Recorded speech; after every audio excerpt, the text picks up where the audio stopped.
नमस्कार दोस्तों, मैं राहुल आरकेएस टेक्नो में आपका स्वागत करता हूं। यह एचडीएल लैब एक्सपेरिमेंट का 7वां वीडियो है जिसके अंदर हम देखेंगे 32 bit ALU using schematic diagram. ये हमारा 32 बिट एएलयू का सीमेटिक डायग्राम है। यहाँ पे हमारा क्या होता है कि 32 बिट का दो नंबर लेते हैं हम, ए और बी, और उसे हम ऑपकोड के जरिए ऑपरेशन कर इनपुट कराते हैं कि हमें कौन सा ऑपरेशन करवाना है, और हमारा आउटपुट जो है वो 32 बिट या 33 बिट का हो सकता है। 33 बिट इसलिए हो सकता है क्योंकि जब हम इसमें एडिशन या सब्सट्रैक्शन करवाएंगे तो हमारा कैरी बिट भी जनरेट होगा। और यह एक्टिव हाई आईसी होता है 32 बिट एएलयू, इसीलिए यह इनेबल 1 पे काम करता है। हम ऑपकोड के जरिए हम ऑपरेशन को डिफाइन करेंगे इस एएलयू का। तो यहाँ पे सबसे पहले हम इसके वेरिलॉग कोड को देख लेते हैं। वेरिलॉग कोड में हमें क्या क्या चीज़ की ज़रूरत है। एक ए जो है हमारा इनपुट है, बी जो है इनपुट है, इनेबल जो है हमारा इनपुट है, ऑपकोड भी हमारा इनपुट है, और ये हमारा y जो है ये रिजल्ट हमारा जो कि 33 बिट का हो सकता है, और हमारा ये ACK है जो कि हमारा आउटपुट है। ये एक्नॉलेजमेंट है जो कि ये लॉन्ग एडिशन सब्सट्रैक्शन या लॉन्ग ऑपरेशन में ये मदद करता है, शो करता है कि यह सीक्वेंस में हो। यह 0 बिट से शुरू होकर हायर बिट तक सीक्वेंस में ऑपरेट हो, इसीलिए यह एक्नॉलेजमेंट का यूज करते हैं। तो सबसे पहले हम इनपुट को डिफाइन करते हैं। ए और बी हमारा 32 बिट का है, 31 डाउन टू 0, और उसके बाद हमारा इनपुट इनेबल, फिर हमारा इनपुट जो है ऑपकोड है जो कि 3 बिट का है, हम ले रहे हैं अपने ऑपरेशन के लिए।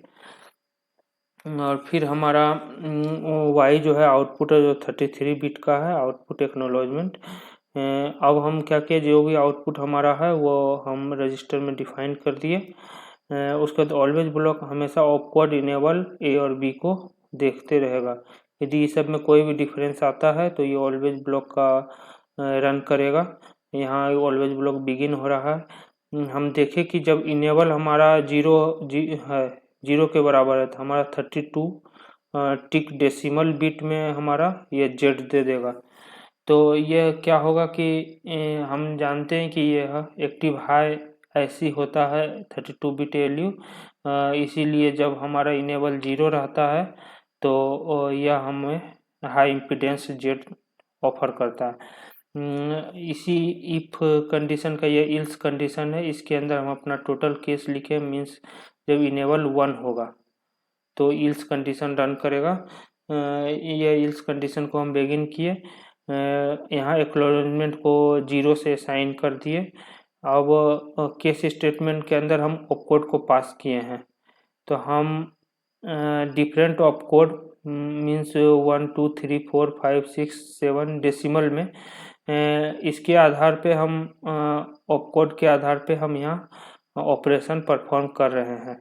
जैसे कि हम देख सकते हैं कि 3 टिक बिट 1, यहाँ बिट नहीं होकर यह डेसिमल में डी लिखा हुआ है, तो यह डेसिमल में रीड करेगा 1 को। जब हमारा ऑपकोड 1 रहेगा तो यह ए प्लस बी कर देगा और यह हमारा y में स्टोर हो जाएगा। ये बार बार डिफाइन करने की ज़रूरत नहीं है। y 31 down to 0, y 31 down to 0, ये बार बार डिफाइन करने की ज़रूरत नहीं है। आप सीधा इस तरह से भी लिख सकते हैं, y equal to a plus 1। यहाँ पे आप y equal to a plus b को आप डायरेक्ट लिख सकते हैं। अब इसे हम हटा सकते हैं।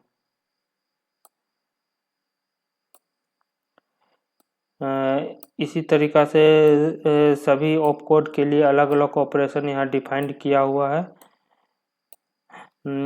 जब हमारा ऑपकोड 1 रहेगा तो हमारा ए प्लस बी हो जाएगा। जब ऑपकोड हमारा 2 रहेगा तो ए माइनस बी होगा। जब ऑपकोड हमारा 3 रहेगा तो एम जो हमारा है ए का वैल्यू उसमें 1 प्लस हो जाएगा, जब हमारा 4 रहेगा तो हमारा A-1 हो जाएगा, और जब हमारा 5 रहेगा ऑपकोड तो यह A का कॉम्प्लीमेंट आ जाएगा, और जब हमारा 6 रहेगा तो A और B का और ऑपरेशन होगा, और जब 7 रहेगा हमारा ऑपकोड तो A और B का एंड ऑपरेशन होगा।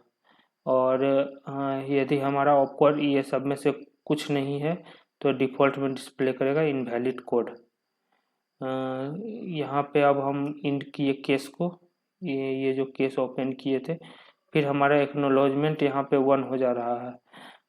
उसके बाद हम ये इंड कर दिए, ये बिगिन का जो हम किए थे इल्स का, उसका ये इंड है, उसके ऊपर हमारा ये ऑलवेज ब्लॉक का इंड है, उसके बाद ये इंड मॉड्यूल हो गया। अब हम चलिए अब इसके टेस्ट बेंच कोड की तरफ चलते हैं। यहाँ पे जितने भी इनपुट हैं हम उसे रजिस्टर में डिफाइन कर दिए, ए बी इनेबल ऑपकोड, और जितने भी आउटपुट है ACK वाई, ये सब को हम वायर में डिफाइन कर दिए। और यहाँ पे यूनिट अंडर टेस्ट के अंडर में जितने भी पोर्ट हैं सब डिफाइंड है।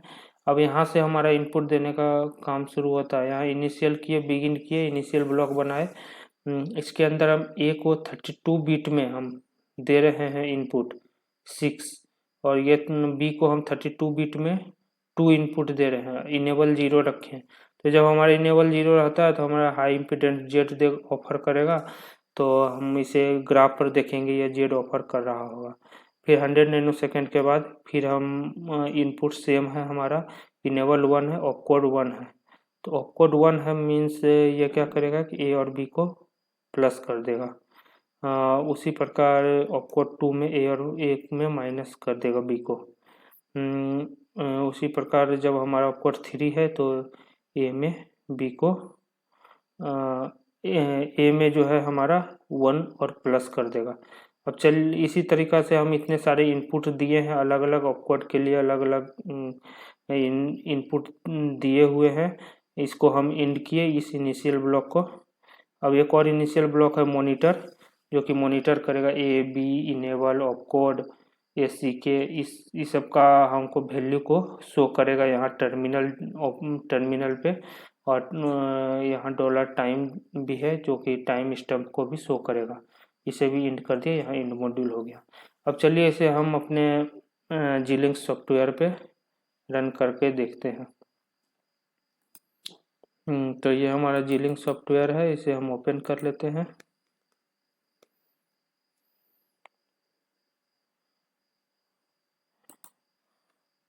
ये हमारा पुराना वाला खुला हुआ है तो इसे हम रिमूव कर लेते हैं।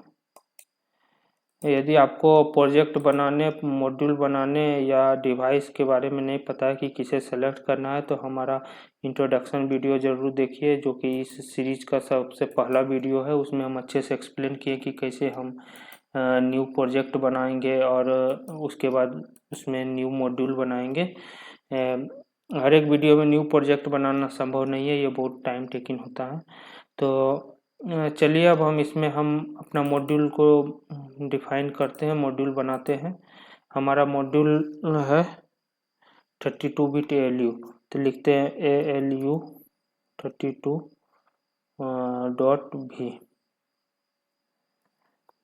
इस नाम से हम मॉड्यूल बना रहे हैं, आप किसी भी नाम से मॉड्यूल बना सकते हैं। आपको इसमें बस ये सेलेक्ट करना है वेरिलॉग मॉड्यूल। यहाँ पे अब हमको इनपुट देना होगा।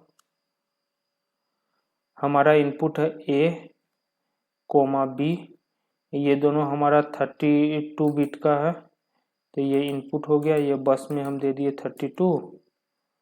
ये हमारा आउटपुट है Y, जो कि है 33 बिट का, यानी कि 32 डाउन टू 0, 33 बिट हो गया। ये हमारा 31 डाउन टू 0 होगा, ये 32 बिट का हो गया। फिर ACK है जो कि 1 ही बिट का, इसलिए हमें इसमें कोई भी बस डिफाइन करने की ज़रूरत नहीं है। फिर हमारा एक ऑपकोड आता है,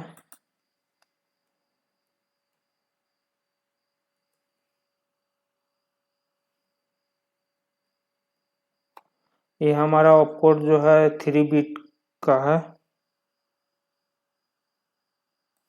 तो इसे हम इनपुट में 2 डाउन टू 0 डिफाइन कर दिए। यहाँ हमारा कंप्लीट हो गया सभी इनपुट आउटपुट। यहाँ आप देख सकते हैं सभी चीज़ डिफाइंड कर दिया गया है, ए बी वाई ए सी के ऑपकोड। अब चलिए बाकी के कोड को हम वहाँ से कॉपी कर लेते हैं।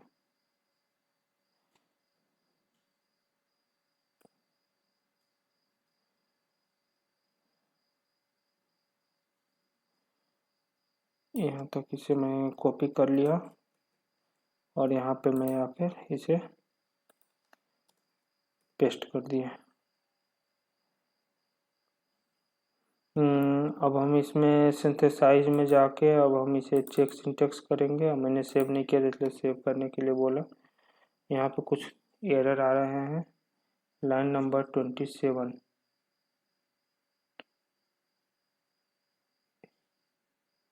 यहाँ पे तो सही है। P28 EN। अच्छा, मैंने इनेबल को यहाँ पे डिफाइन नहीं किया है, इसीलिए ये गलत शो कर रहा है। इसे मैं इनेबल को भी डिफाइन कर दिया, फिर इनपुट के अंदर भी इनेबल को डाल दिया। अब मैं इसे सेव कर लेता हूँ, फिर चेक सिंटेक्स करते हैं।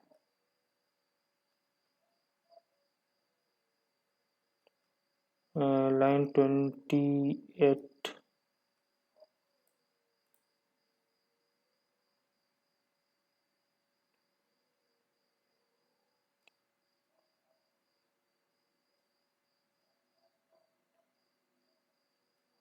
मैंने इनपुट में ही एस के को छोड़ दिया था। एस के हमारा आउटपुट है, इसीलिए ये रॉन्ग दिखा रहा है। मैं उसे चेंज करके आउटपुट कर दिया, फिर से सेव करके अब चेक सिंटेक्स क्या। यहाँ पे आप देख सकते हैं कि हमारा से सभी सिंटेक्स सही हो गया। अब जो है हमें इसके लिए वेरिलॉग मॉड्यूल, इसके लिए हमें टेस्ट बेंच कोड लिखना होगा। ये सब को हम रिमूव कर देते हैं, ये सब हमारा पुराना है। ये हमारा LU32 का हमको अब टेस्ट बेंच कोड लिखना है। यहाँ पे हम क्रिएट न्यू सोर्स करेंगे, वेरिलॉग टेस्ट फिक्सर में करेंगे। यहाँ पे हम डाल देते हैं LU32 टेस्ट। अब कुछ भी नाम दे सकते हैं, बस यहाँ टेक्स्ट फिक्सर को सेलेक्ट करके रखें। नेक्स्ट, LU का ही टेस्ट बेंच कोड है, इसीलिए उसे सेलेक्ट करें, फिनिश करें। तो यहाँ पे आप देख सकते हैं एक 32 बिट टेस्ट नाम से एक फाइल बन गया। आप यहाँ पे आप कोड को लिख सकते हैं। तो सभी चीज़ इनिशियलाइज पहले से किया हुआ है। जितना भी चीज़ हमारा इनपुट था वो रजिस्टर में, और जितना भी चीज़ हमारा आउटपुट था वो वायर में डिफाइंड हो गया है। यह एक वायर एक्स्ट्रा शो कर रहा है।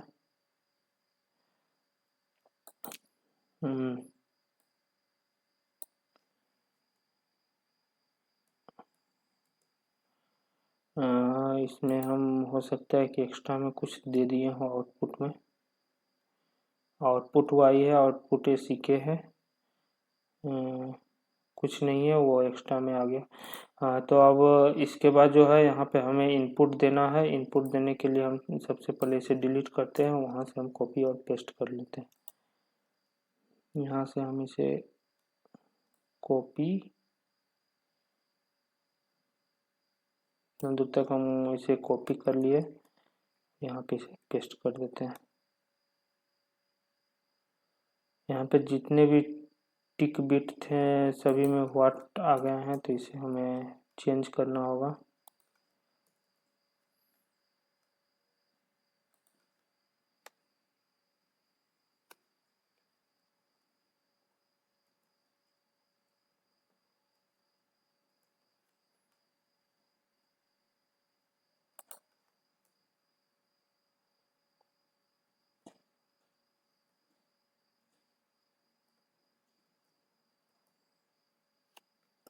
मैंने सभी को चेंज करके टिक बिट कर दिया है। अब हमें यदि चाहिए यहाँ टर्मिनल पे सभी का वैल्यू, तो मैं मॉनिटर का यूज करूँगा, या मॉनिटर ब्लॉक का। इनिशियल ब्लॉक का। अदरवाइज हम इसे स्किप भी कर सकते हैं, इसे भी हम कॉपी कर लिए और यहाँ इंड के बाद हम इसे पेस्ट कर देते हैं। अब हम यहाँ पे जीलिंक्स ऐसी सिमुलेशन को ओपन करते हैं और यहाँ चेक सिंटैक्स करते हैं सेव। यहाँ पे कुछ एरर आ रहा है 42 43 में 42 43।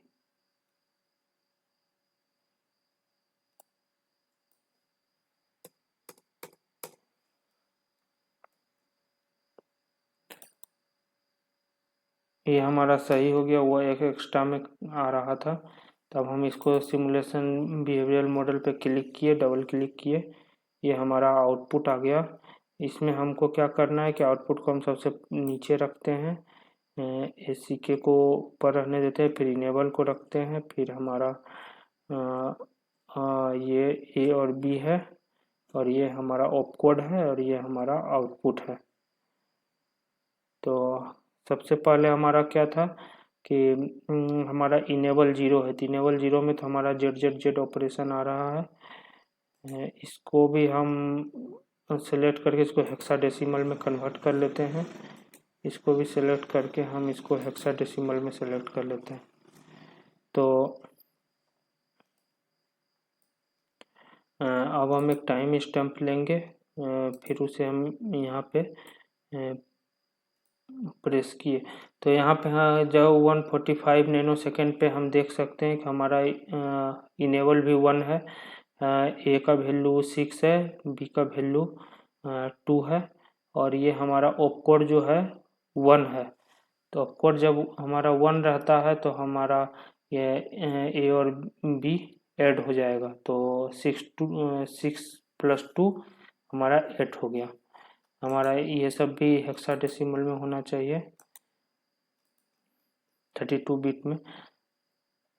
और जब हमारा इसे हम 200 माइक्रोसेकंड के आगे ले गए तो हमारा ऑपकोड जो है 2 है, ऑपकोड 2 में हमारा था A-B, तो A हमारा 6 है, B हमारा 2 है, तो 6 - 2 4 हो गया। इसी तरीक़ा से हमारा थर्ड कंडीशन था,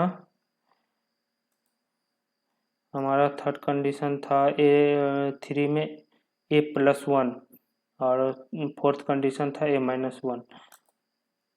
तो थर्ड कंडीशन में हम देखते हैं कि जब इसे हम 300 के आगे ले जाते हैं 337 पे, तो हम देख सकते हैं हमारा इनपुट 6 है, 2 है और ये हाँ क्या होगा कि A में 1 प्लस हो रहा है थर्ड कंडीशन में, तो 6 + 1 7। उसके भी आगे ले गए